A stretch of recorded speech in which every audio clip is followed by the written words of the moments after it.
Balochistan separate దేశం అవ్వలేదు అనుకుందాం. 85% ఆఫ్ ద ల్యాండ్ వాళ్ళు సెక్యూర్ చేయలేదు అనుకుందాం.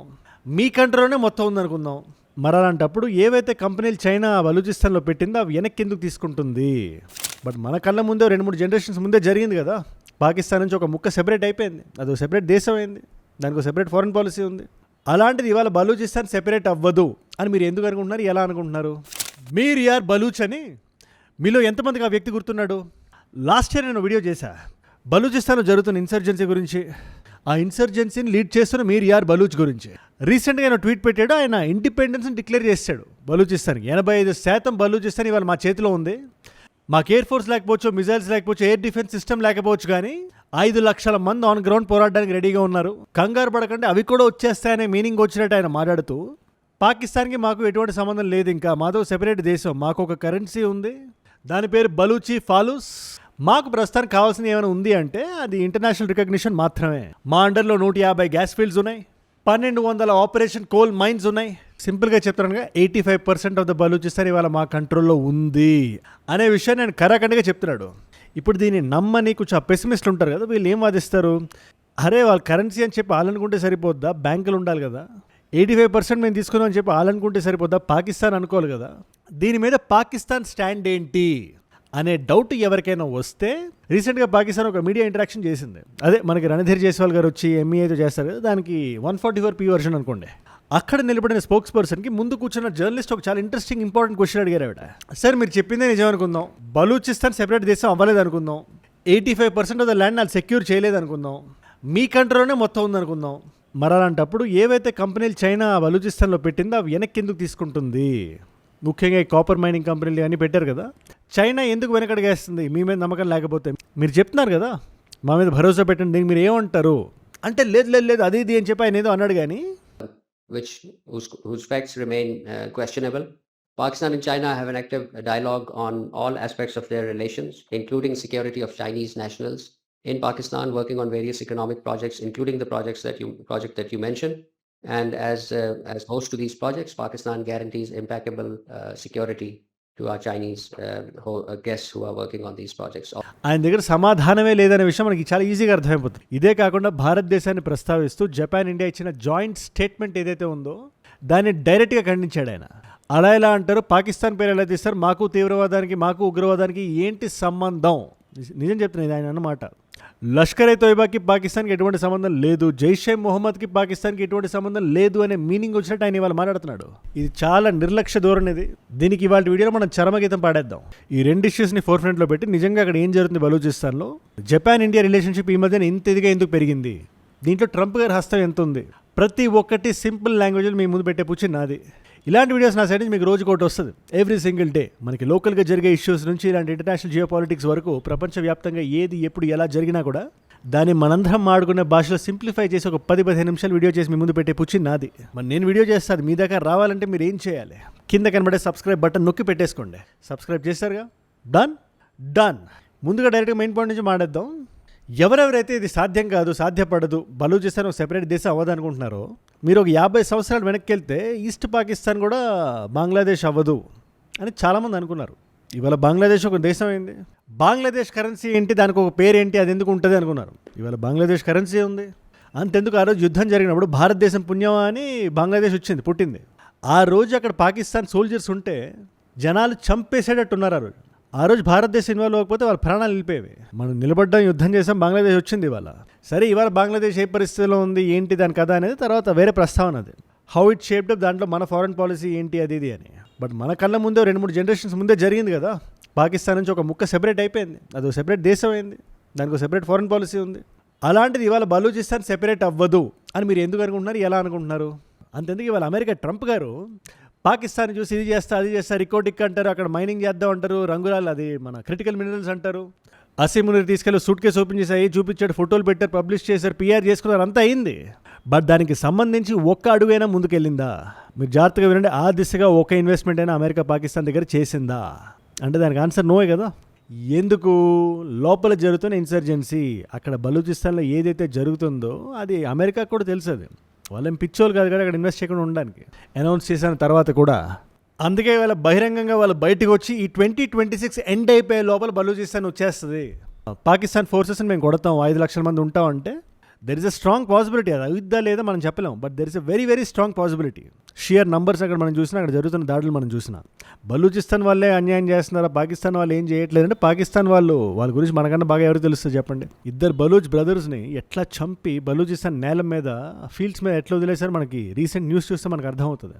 సో వాళ్ళు అప్రైజింగ్ చేయడంలో, ఇన్సర్జెన్సీ ఉండడంలో తప్పు లేదు, అక్కడ డీటైన్ చేసి ప్రాణాలు తీశారు. And Pakistan calls itself a democracy. ఏదేమైతేనే రిపబ్లిక్ ఆఫ్ బలూచిస్తాన్ అని పేరు వినడానికి అయితే చాలా బాగుంది, చాలా ఇంట్రెస్టింగ్ ఉంది నేమ్. ఇలాంటి టైంలో పాకిస్తాన్ బాల్కనైజ్ అవ్వడం చాలా మంచిది మనకి, ముఖ్యంగా మన భారతదేశానికి. అండ్ మోర్ ఇంపార్టెంట్లీ పాకిస్తాన్ వీక్గా ఉన్నప్పుడే ఇదే ప్రెస్ కాన్ఫరెన్స్ గురించి మనం మాట్లాడదాం. ఆయన తీవ్రంగా ఖండించారు. లేదు లేదు లేదు, ఎలా మాట్లాడతారు మీరు, పాకిస్తాన్ పేరు ఎలా తీస్తారు, జాయింట్ స్టేట్మెంట్ ఎలా వస్తుంది, ఎంత ధైర్యం ఉంటే మాట్లాడతారు, మేము డీమార్చ్ చేస్తామని చెప్పి అక్కడ జపనీస్ డిప్లొమాట్ని పాకిస్తాన్లో డీమార్చ్ అని ఉంటుంది. అంటే పిలవడానికి ఎక్కువ, సస్పెండ్ చేయడానికి తక్కువ. చాలా పెద్ద పదం అది, డీమార్చ్ అంటారు. ఒకసారి గూగుల్ చేయండి మీరు. నేను జోక్ కూడా చేయట్లేదు, ఆ ఉగ్రవాద సంస్థలకి మాకు ఎటువంటి సంబంధం లేదంటున్నారు. నేను ముందు నుంచి చెప్తున్నాను కదా, మాకు సంబంధం లేదని చెప్పి అబద్ధాలు చెప్పి, ఇరాన్కి యూఎస్ఏకి యుద్ధం జరుగుతున్నప్పుడు అక్కడికి వెళ్ళి ఒక మాట చెప్పి, ఇక్కడికి వచ్చి ఒక మాట చెప్పి, ఆ పీస్ ట్రీటీ జరగకూడదు. చూడండి, ఇవాళ మళ్ళీ మొదటికి వచ్చింది. మళ్ళీ ఎవరిని బ్లేమ్ చేయాలి? సేమ్ థింగ్ వీళ్ళు మళ్ళీ ఇక్కడ కూడా రిపీట్ చేద్దాం అనుకుంటున్నారు. ఉగ్రవాద సంస్థలకి మాకు ఎటువంటి సంబంధం లేదు, పెహల్గామ్కి మాకు ఎటువంటి సంబంధం లేదు, భారతదేశం అనవసరంగా మా మీద దాడి చేస్తుంది అనే ఒక నెరేటివ్ని పుష్ చేయడానికి సాయి శక్తులు వాళ్ళు ప్రయత్నిస్తారు. మొన్న జాపనీస్ ప్రైమ్ మినిస్టర్ ఆవిడ వచ్చారు. ఇవాళ జపాన్కి అమెరికా గురించి అర్థమైపోయింది. జపాన్ ఎప్పుడు కొంచెం ముందు ఆలోచిస్తుంటుంది. రీసెంట్గా 2 days బ్యాక్ కూడా ట్రంప్ గారు ఈ యుద్ధం గురించి మాట్లాడుతూ, దీని చుట్టూ ఉండే సిచ్యువేషన్స్ గురించి మాట్లాడుతూ, జపాన్ మాకు వచ్చి హెల్ప్ చేయలేదు, సౌత్ కొరియా మాకు వచ్చి హెల్ప్ చేయలేదు, వాళ్ళు ఎందుకు హెల్ప్ చేస్తారు ఈ యుద్ధానికి సంబంధించి? నేటోనే రాలేదు, ఈయూనే రాలేదు ముందుకి. And it's not just NATO. You know who else didn't help us? South Korea didn't help us. You know who else didn't help us? Australia didn't help us. You know who else didn't help us? Japan. We've got 50,000 soldiers in Japan to protect them from North Korea. We have 45,000 soldiers in South Korea. And he expects Japan. So దొరికినప్పుడల్లా గెలుగుతున్నాడు ఈయన మనకి help చేయడం విషయం Japan అర్థం చేసుకుంది. క్వాడ్కి కూడా రాలేదు మొన్న. సో ఇట్స్ వెరీ క్లియర్, ఇలాంటి టైంలో మనకి జెన్యూన్ ఎలైజ్ అవసరం. అందుకని భారతదేశం దగ్గరికి వచ్చింది. మోదీ గారు కూడా మొన్న ఆవిడని ప్రస్తావిస్తూ, she's like my own younger sister అని చెప్పి ఆయన అన్నారు. और मेरी छोटी बहन प्रधानमंत्री ताकाइची जी, दोनों देशों के डेलीगेट्स, मीडिया के साथियों, नमस्कार. అండ్ మోర్ ఇంపార్టెంట్లీ ఇద్దరు కలిసి ఏదైతే క్రాస్ బార్డర్ ఉగ్రవాదం జరుగుతుందో దాన్ని ఖండించారు. పేరు చెప్పి మరీ దీన్ని అండర్లైన్ చేసి పెట్టుకుంటే పాకిస్తాన్ పేరు బయటకు వచ్చింది. దీన్నే పాకిస్తాన్ ఖండించింది ఇవాళ. బట్ ఇవాళ నిజంగా భారతదేశంతో నిలబడాలంటే హిపోక్రసీలు పనికిరావు. మనకు అన్యాయం జరిగింది, పెహల్గామ్లో మనకు జరిగింది దాడి. అది మాతో మీరు నిలబడాలంటే మా ఉగ్రవాదాన్ని ఖండించండి. మీరు మా ముందు ఒకలాగా, మా వెనక ఒకలాగా, అక్రాస్ ద టేబుల్స్ ఒకలాగా, ఈ దేశంతో ఒకలాగా మీకు డబ్బులు వస్తాయని చెప్తే ఆ దేశాన్ని మీరు అనవసరంగా వాళ్ళు వెనకేసి రావడం లాంటిది చేయడం కరెక్ట్ కాదని చెప్పి ఆ దేశాలు కూడా అర్థం చేసుకుంటున్నాయి, ఖండిస్తున్నాయి పాకిస్తాన్ని. ఇవాళ దానికి పాకిస్తాన్ కొంచెం గిచ్చినట్టు నొప్పేస్తుంది. వాళ్ళు వచ్చి మాట్లాడుతున్నారు బయటకు వచ్చి. ఎనీవేస్, ట్రంప్ గారు మన పట్ల ఇంత హాస్టైల్గా ఉండడం వల్ల మనకేమైనా బెనిఫిట్ జరిగిందా అంటే జరిగింది. ఫిలిప్పీన్స్తో జరిగింది, వియట్నాంతో జరిగింది, ఇండోనేషియాతో జరిగింది. వీళ్ళందరితో మనం బ్రహ్మోస్ డీల్స్ అయి సైన్ చేస్తున్నాం. మన జపాన్ వచ్చింది, జపాన్తో మన డిఫెన్స్కి సంబంధించి వీఆర్ డూయింగ్ సమ్ డీల్స్. సింపుల్గా చెప్పాలంటే రేపు పొద్దున మన మీద ఏమైనా దాడి చేద్దామని పాకిస్తాన్ అనుకున్నా, లేదా చిన్న దాడి ఏమైనా చేసినా కూడా మనతో పాటు నిలబడి మాట్లాడటానికి ఈ దేశాలు ఉన్నాయి. ఫ్రాన్స్ ఖచ్చితంగా ముందుకు వస్తుందని చెప్పి నా భావన. ఫ్రాన్స్తో పాటు జపాన్ కూడా వస్తుంది. These 2 are 2 very important geopolitical countries. Pakistan hurt అవుతుందనో, అసీం మునీర్ ఏడుస్తున్నాడనో జపాన్ తన స్టాండ్ తను మార్చుకోలేదు, జాయింట్ స్టేట్మెంట్లో ఇచ్చింది. అందుకే it doesn't really care about Pakistan అన్నది చిన్న సంకేతం ఇది. దీని మీద మీరేమంటారు నాకు కింద కామెంట్స్లో మీరు ఖచ్చితంగా మీరు రాయండి. మనం కూడా యాజ్ ఎ కంట్రీ, ఓకే మనం పాకిస్తాన్ అంటాం, లేదా ఈ దేశాన్ని అంటాం, ఆ దేశాన్ని అంటాం, మన గురించి ఏంటి, మన లోపల జరుగుతున్న ఇష్యూస్ ఏంటంటే ఉన్నాయి, దాని గురించి కూడా మనం మాట్లాడతాం మనం. But that is not for Pakistan to tell. మన దేశంలో ఏదైనా కరప్షన్ ఉన్నా, ఇష్యూస్ ఉన్నా 100% దాని గురించి మనం మాట్లాడాలి. ఫర్ ఎగ్జాంపుల్, ఇవాళ చిన్న ఎగ్జాంపుల్ నేను తీసుకుంటా. ఇస్రోకి సంబంధించి 100కి పైగా సైంటిస్టులు they are resigning, voluntary retirement letter తీసుకొని బయట ప్రైవేట్ సెక్టర్కి వెళ్ళిపోతున్నారు. రీసెంట్గా మనం ఓపెన్ చేసాం. ISRO is a government run company, లేదు ప్రైవేట్ సెక్టర్ కూడా వస్తుంది, ప్రైవేట్ కంపెనీస్ కూడా వస్తున్నాయి. ఈ కంపెనీస్కి వెళ్ళడానికి ఈ కంపెనీ నుంచి రిటైర్ అయిపోతున్నారు జనాలు.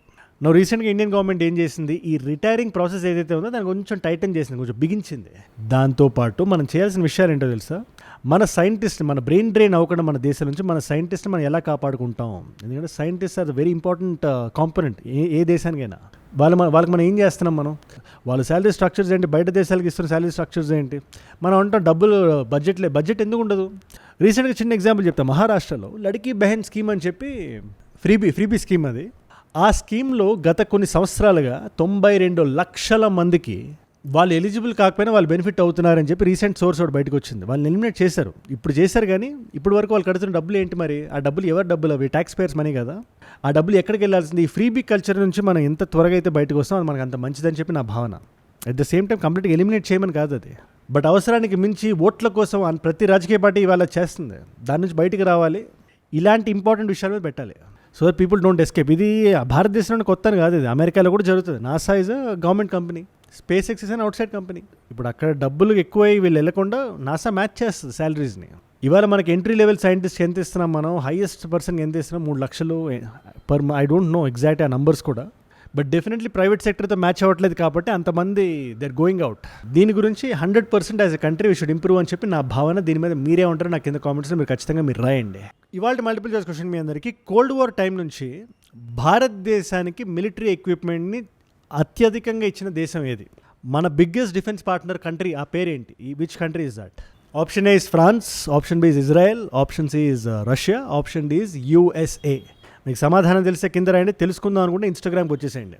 అజయ్ ఫ్రమ్ ఏజూడ్ అని ఉంటుంది, అజయ్ ఫ్రమ్ అని రాయండి. It's a verified profile, tick mark ఉంటుంది, 1+ మిలియన్ ఫాలోవర్స్ ఉంటారు. మీరు టక్ అని వచ్చేయచ్చు.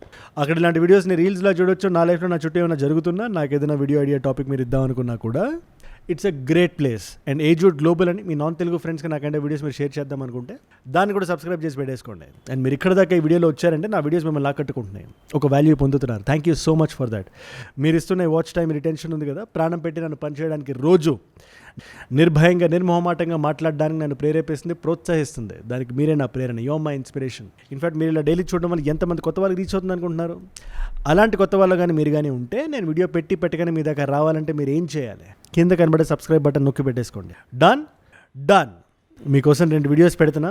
సోనం వాంగ్చుక్ ఇష్యూ గురించి మాట్లాడమని చాలామంది అడిగారు. దాని గురించి నేను వీడియో చేశాను, నిన్నే చేశాను. ఆ వీడియో ఇక్కడ ఉంది. లేదు కొంచెం జియోపొలిటికల్గానే నేను తెలుసుకోవాలనుకుంటున్నాను అంటే ఆ వీడియో ఇక్కడ ఉంది. మీకు ఏ వీడియో ఇంట్రెస్ట్ ఉంటే ఆ వీడియోని చూడండి. నేను మళ్ళీ మిమ్మల్ని రేపు ఇంకో వీడియోతో కలుస్తా. మనందరం కలిసి పెరగాలి, కలిసి ఎదగాలి. Let us all grow together. Let us all rise together. Rise above ignorance, rise above arrogance, rise above hate. చూడంటే మనం. జై హింద్, జై భారత్, జై ఆంజనేయ. ఓం నమః శివాయ.